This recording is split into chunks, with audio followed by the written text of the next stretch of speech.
Hello दोस्तों, I am रोशन शर्मा। आज की इस क्लास में मैं आपका बहुत बहुत स्वागत करता हूँ, वेलकम करता हूँ। तो कैसे हैं आप? आई होप कि आप लोग बहुत अच्छे होंगे। तो आज मैंने आपको एकदम शानदार चैप्टर लेके आया है बिहार बोर्ड का फिजिक्स क्लास 9। आज हम बिहार बोर्ड का जो फिजिक्स जो है क्लास 9 का हम पढ़ेंगे, जिसमें हम चैप्टर नंबर 1 का अध्ययन कर रहे थे, साइंस एंड मेजरमेंट, विज्ञान और मापन। उसी को हम आज लेक्चर नंबर 2 में अध्ययन करेंगे और इसको पढ़ाएंगे हम यानी रोशन सर। विज्ञान और मापन यानी कि साइंस एंड मेजरमेंट, यही है आपका चैप्टर 1 का नाम। तो साइंस एंड मेजरमेंट को पढ़ने से पहले जितना टॉपिक है वो सारा का सॉल्यूशन, जितना टॉपिक है सब मैं देने वाला हूँ और ये आपका बहुत अच्छी से पढ़ाई जाएगी विज्ञान और मापन। और क्वेश्चन आंसर जो है वो लघु उत्तरीय, उत्तरीय, दीर्घ सब इसमें है आपका भारतीय भवन में। लघु उत्तरीय, दीर्घ उत्तरीय, ऑब्जेक्टिव है, ये सब जितना है ये सब मैं बाद में करवा दूंगा, जो कि पहले जो है टॉपिक को समझना और समाप्त करना बहुत जरूरी है। तो कल मैंने आप लोग को विज्ञान के बारे में बहुत चीज बताया था और आज हम मापन के बारे में जानेंगे और कल उससे और विशेष जानेंगे। ये जी हाँ, लेक्चर नंबर 3 तक ये आपका जो चैप्टर नंबर 1 जो है विज्ञान और मापन, ये हम समाप्त कर देंगे। ठीक है, लेक्चर नंबर 1 तक। लेक्चर नंबर 3 तक ये चैप्टर 1 समाप्त हो जाएगा। लेक्चर नंबर 3 ये आपको एकदम बात माइंड में आपको ये बात बैठा के रखना है। ठीक है, समझ में आया ना? तो चलिए आज का क्लास शुरू करते हैं। कल मैंने आपको विज्ञान के बारे में बताया था। क्या क्या बताया था ये थोड़ा रिवाइज हो जाए, ठीक है ना? विज्ञान के बारे में मैंने आपको कल क्या क्या बताया था ये थोड़ा हो जाए। मैंने कल आपको विज्ञान का परिचय यानी कि परिभाषा दिया गया था, है ना? परिभाषा दिए थे। इसके बाद विज्ञान जो है, साइंस जो है, उसको 2 प्रकार में बांटा गया है। कौन कौन प्रकार है? प्रकार का एक होता है रसायन शास्त्र,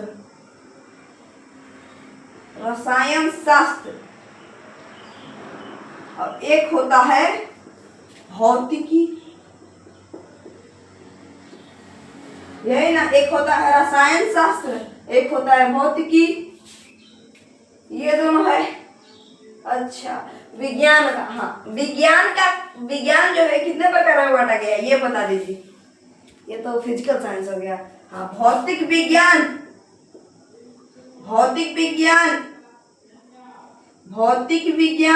यानी कि फिजिकल साइंस, और लाइफ साइंस यानी कि जीव विज्ञान। Life science and physical science, है ना? अब इसको भी 2 प्रकार में बांटा गया है। क्या? फिजिक्स यानी कि भौतिकी, और केमिस्ट्री यानी कि रसायन शास्त्र, इसको भी बांटा गया है। वनस्पति विज्ञान यानी कि बॉटनी, और एक होता है आपका जूलॉजी, यही ना? बॉटनी और जियोलॉजी। ये बता दीजिए आप, ये बताइए कि जीव विज्ञान के पिता कौन है? ये बता दीजिए आप, जीव विज्ञान के जो पिता जो है, फादर जो है, जीव विज्ञान के फादर कौन है? जीव विज्ञान के पिता कौन है? अरस्तु। अब इसके पिता कौन है? बॉटनी के यानी कि वनस्पति विज्ञान के थ्यूरस फेटस, और ये अरस्तु। इसका बता दीजिए कौन है? फिजिक्स का आधुनिक में अल्बर्ट आइंस्टीन, और प्राचीन में यानी कि पहले वाला में कौन है? न्यूटन। प्राचीन में ये न्यूटन है, और बाद में कौन है? बाद में बता दीजिए। A lot Einstein. ठीक है, चलिए क्लास को आगे बढ़ाते हैं। एक मिनट, आप बता दीजिए केमिस्ट्री के फादर कौन है? केमिस्ट्री के फादर आपका कौन है? केमिस्ट्री के फादर कौन है? एंटोनी लेवोजियर, यही है ना, एंटोनी लेवोजियर। ये आपको बात, ये जो बात जो है ये आपको ध्यान में रखना, समझ में आया? अब चलिए दोस्तों, आज का क्लास शुरू करते हैं। पहला टॉपिक जो है आज का, भौतिक राशि किसे कहते हैं? भौतिक राशि, जिस राशि को हम माप सकते हैं उसे हम भौतिक राशि कहेंगे। कौन राशि कहेंगे? भौतिक राशि कहेंगे। जैसे कि लंबाई को माप सकते हैं, जैसे में दिया गया, द्रव्यमान को माप सकते हैं, समय को माप सकते हैं, बल्ब को माप सकते हैं। ये सब क्या हो गया? ये भौतिक राशि हो गया। तो ये आपको जैसे में लिख लेना है और ये परिभाषा के तौर पे लिख लेना है। अब हेडिंग बनाएंगे कि मापन किसे कहते हैं। क्या? मापन किसे कहते हैं, इसका परिभाषा हम दे रहे हैं। देखिए आप लोग दोस्तों, मापन क्या होता है? क्या मापन जो है ये क्या होता है? मापन परिभाषा में हम समझेंगे, सब तो समझा दिए ना भौतिक राशि। अब देखेंगे कि मापन क्या होता है। मापन, तो मापन के तौर पर आप परिभाषा लिखना चाहेंगे तो लिखेंगे किसी भी राशि की माप, किसी भी राशि की माप के लिए कुछ मानक मापों की आवश्यकता होती है। इसी मानक को उस राशि का मापन कहते हैं। इसी मानक को क्या कहते हैं? उस राशि का मापन कहते हैं। क्या कहते हैं? मापन कहते हैं। समझ में आया? आया कि नहीं आया? आगे समझ में कि मापन किसे कहते हैं और भौतिक राशि किसे कहते हैं। आगे बढ़ते हैं। अब आपका टॉपिक जो है, अब टॉपिक है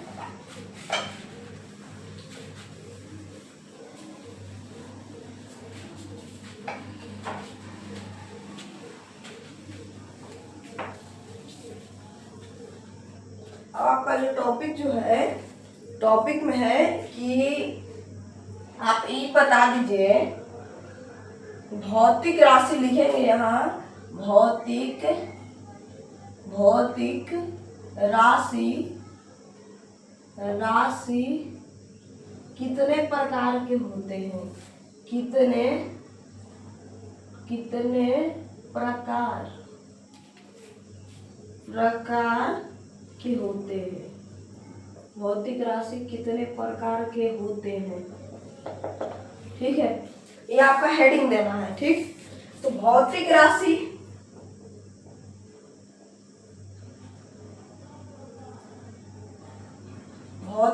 दो प्रकार के होते हैं। पहला होता है आधारी राशि,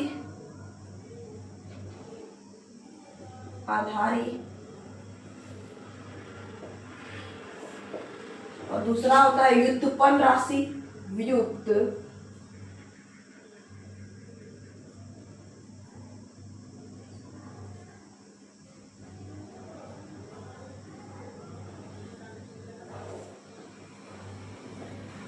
व्युत्पन्न राशि। पहला क्या होता है? आधारी राशि, और दूसरा होता है व्युत्पन्न राशि। समझ में आया ना? हाँ, आधारी राशि, व्युत्पन्न राशि।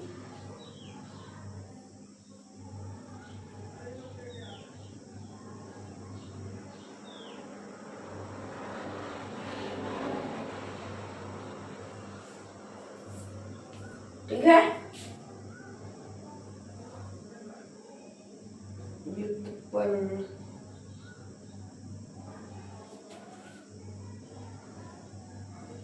व्युत्पन्न राशि।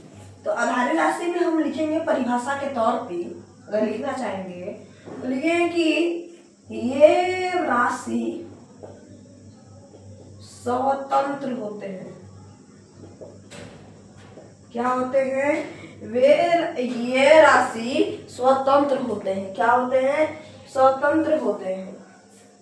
ठीक है, ये राशि क्या होते हैं? स्वतंत्र होते हैं।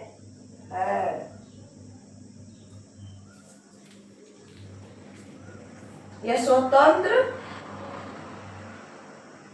हाँ ये राशि स्वतंत्र होते हैं। अब यहां लिखेंगे जैसे में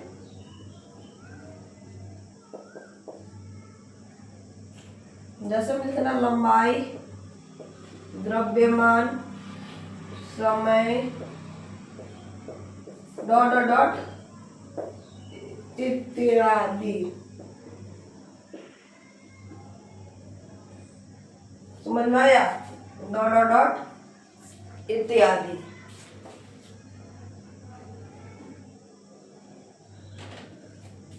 लंबाई।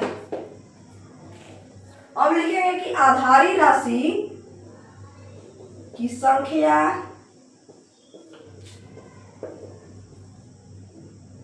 की संख्या 7 होती है। कितनी होती है? 7 होती है। 7। ऐसे लंबाई द्रव्यमान जो समय है ना, ये 7 होती है। इनका एक पद होता है।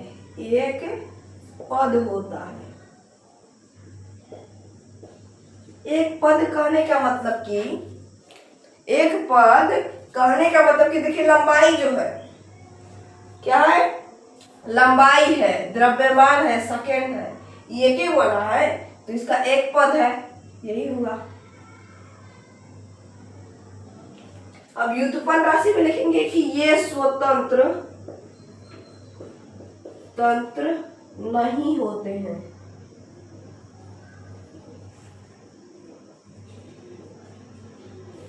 नहीं होते हैं।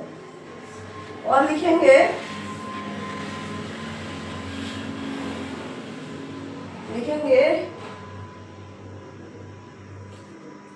ये स्वतंत्र नहीं होते हैं। क्या नहीं होते हैं? ये स्वतंत्र नहीं होते हैं।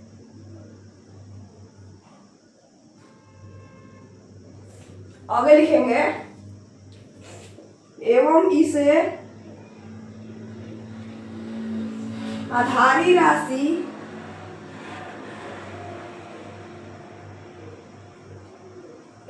की सहायता से भी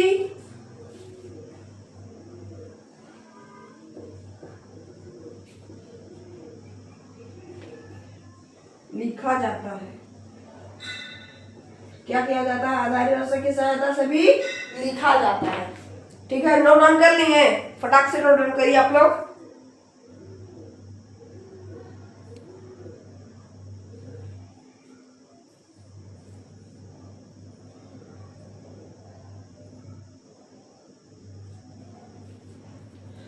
अब लिखेंगे दोस्तों जैसे में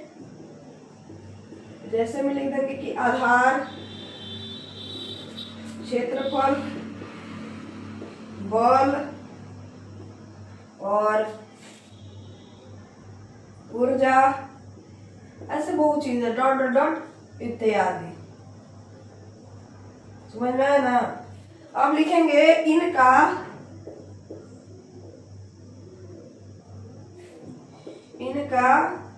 एक से अधिक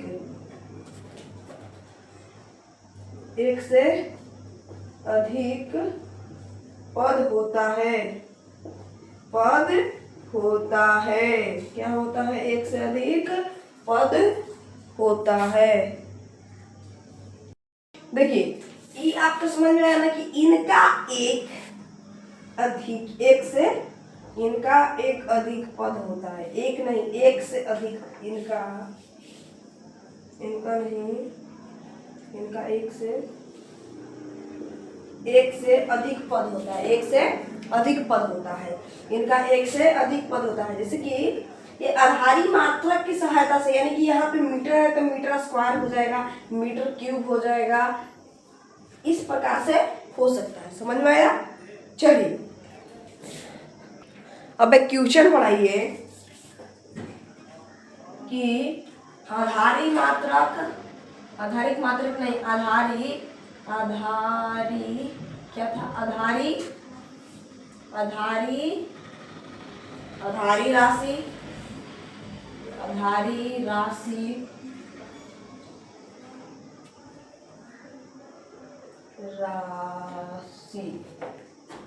आधारी राशि एवं व्युत्पन्न राशि व्युत्पन्न राशि में अंतर लिखे। क्या लिखे? अंतर लिखे। आधारी राशि एवं व्युत्पन्न राशि में अंतर लिखे। समझ में? चलिए ये देखिए, आधारी राशि और व्युत्पन्न राशि में हमें अंतर लिखना है। तो चलिए लिख देते हैं। फर्स्ट में यहाँ लिखेंगे, फर्स्ट लाइन में लिखेंगे कि यह स्वतंत्र होते हैं, यह स्वतंत्र होते हैं। क्या होते हैं? यह स्वतंत्र होते हैं। ऐसे लिख देंगे तो ऑटोमेटिक ठीक नहीं है। इसमें लिखेंगे फर्स्ट लाइन कि यह स्वतंत्र, यह लिखेंगे यह स्वतंत्र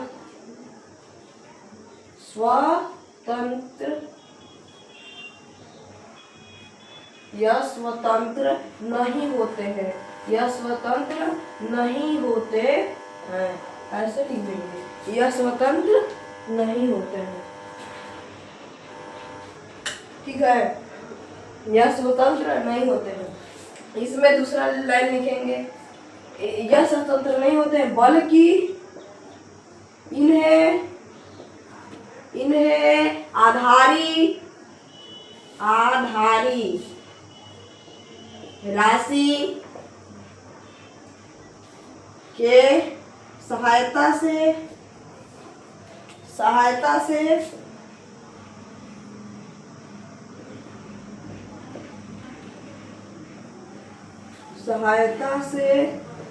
लिखा जाता है।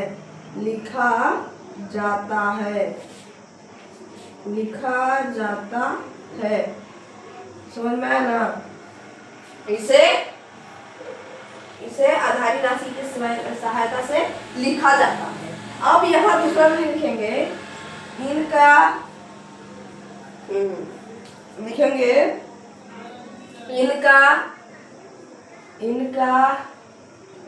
एक पद होता है। क्या होता है? एक पद होता है। इसमें लिखेंगे इनका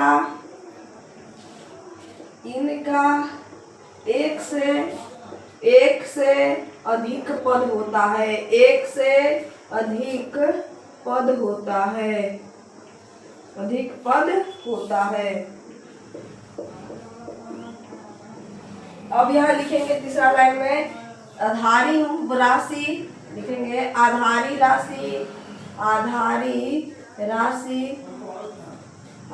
राशि 7, आधारी राशि की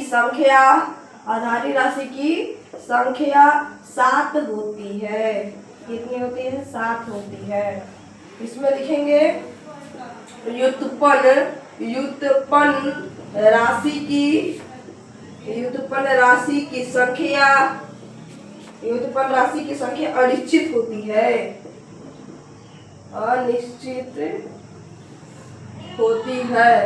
क्या होती है? अनिश्चित होती है। व्युत्पन्न राशि और आधारी राशि के बारे में हम लिख लिए।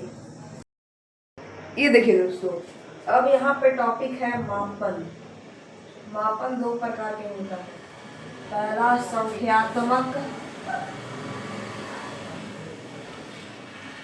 संख्यात्मक मान और दूसरा होता है मात्रक। क्या होता है? मात्रक। और मात्रक 2 प्रकार के होता है। पहला आधारी मात्रक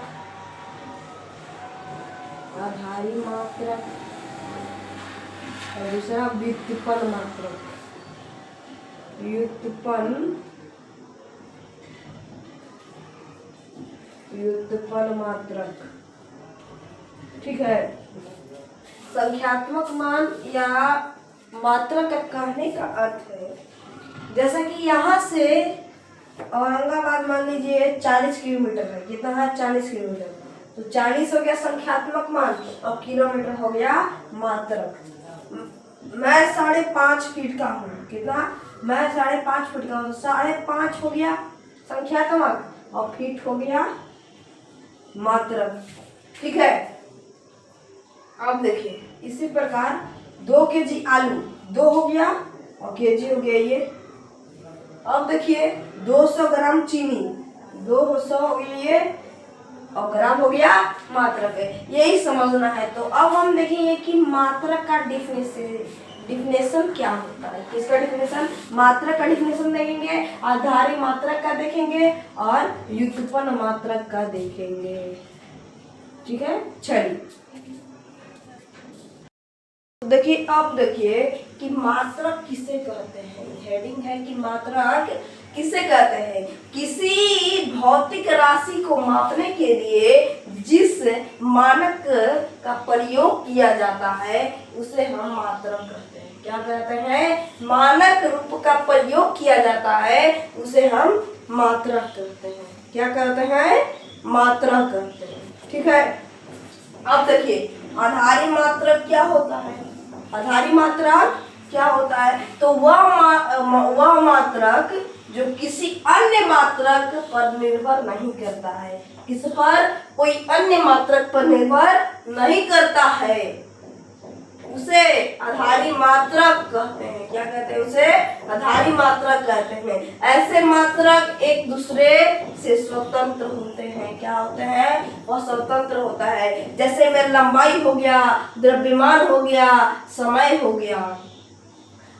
उत्पन्न मात्रक किसे कहते हैं? ये मैंने अभी आपको बताया कि जिसे आधारी मात्रकों की सहायता से व्यक्त किया जाता है उसे हम व्युत्पन्न मात्रक कहते हैं। क्या कहते हैं? व्युत्पन्न मात्रक कहते हैं। अभी मैंने आपको जस्ट बताया कि मापन 2 प्रकार के होते हैं। पहला होता है संख्यात्मक मान और दूसरा होता है अमात्रक। मात्रक 2 प्रकार के होते हैं। कौन कौन? आधारी मात्रक और व्युत्पन्न मात्रक। समझ में आया ना?